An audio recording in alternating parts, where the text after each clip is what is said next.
Imagine a coastline stretching for miles, choked not with sand, but with 2 million corpses.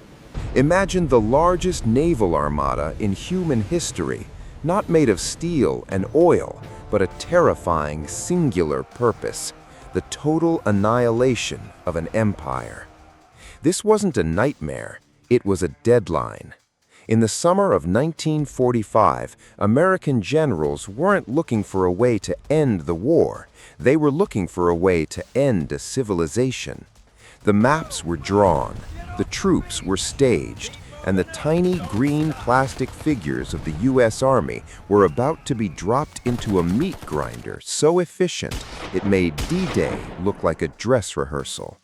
Welcome to Operation Downfall, the most ambitious, bloody, and catastrophic invasion that never happened.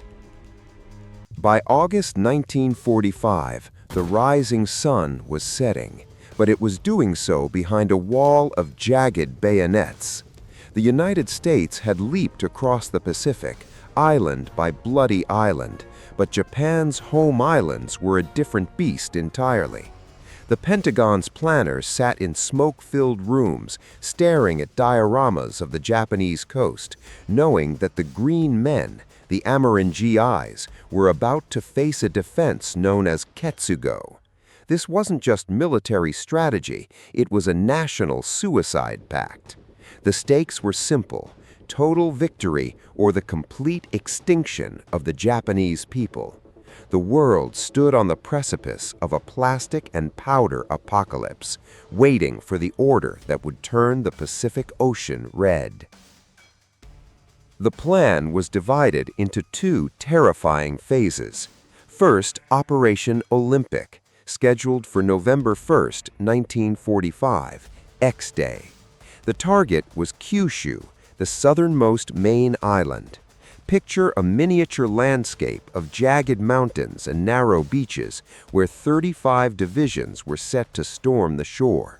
But the intelligence was a disaster. American planners thought they'd face 3 Japanese divisions. In reality, the Japanese had sniffed out the landing sites and funneled 14 divisions into the hills. They were waiting. In the tall grass of our plastic battlefield, every inch of ground was pre-aimed by Japanese artillery. The air wouldn't be filled with birds, but with kamikazes, thousands of them. Not just elite pilots, but teenagers in flying tin cans, plywood boats packed with explosives, and even human mines, soldiers buried in the sand with artillery shells, waiting for a tank to roll over their heads. The American strategy relied on overwhelming firepower, but how do you defeat a landscape where every cave is a fortress and every civilian is told to fight with a sharpened bamboo spear? The small-scale war was about to become a continental massacre. As the narrative shifts to the second phase, Operation Coronet, the scale becomes incomprehensible. Planned for March 1946, this was the strike at the heart, Tokyo. The Kanto Plain would have seen the largest concentrated force of armor and infantry in history.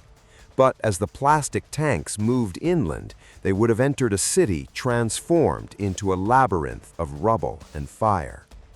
The irony of military confidence is a cold mistress. The U.S. expected a collapse, but the Japanese were preparing for a glorious death of 100 million.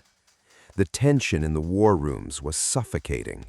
Every time a general moved a piece across the map, the projected casualty counts ticked higher. 500,000 Americans, 1 million.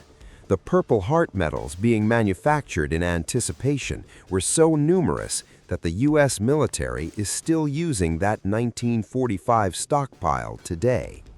In this sea of plastic green panic, the decision-makers realized they weren't just planning a battle, they were planning a funeral for a generation. Then, the silence.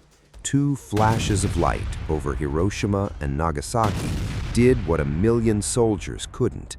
The invasion was scrubbed. The tiny plastic soldiers were packed back into their boxes, the dioramas dismantled, and the maps rolled up.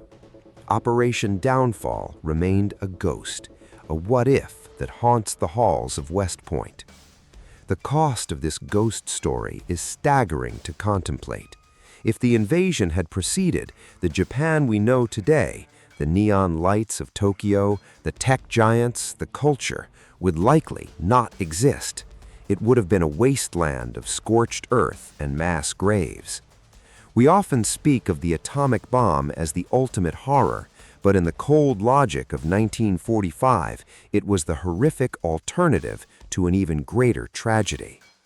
Today, the beaches of Kyushu are quiet, the plastic green waves of the Pacific washing over sand that was spared from becoming a permanent monument to human slaughter. We look back at these plans and see the terrifying thin line between history and catastrophe. The war ended not with a bang of 1,000,000 rifles on a Japanese beach, but with a quiet signature on the deck of the USS Missouri. The greatest battle of World War II was the one that, by some dark mercy, never had to be fought. In the end, the most powerful thing about Operation Downfall isn't the scale of the plan, it's the haunting silence of the soldiers who never had to land.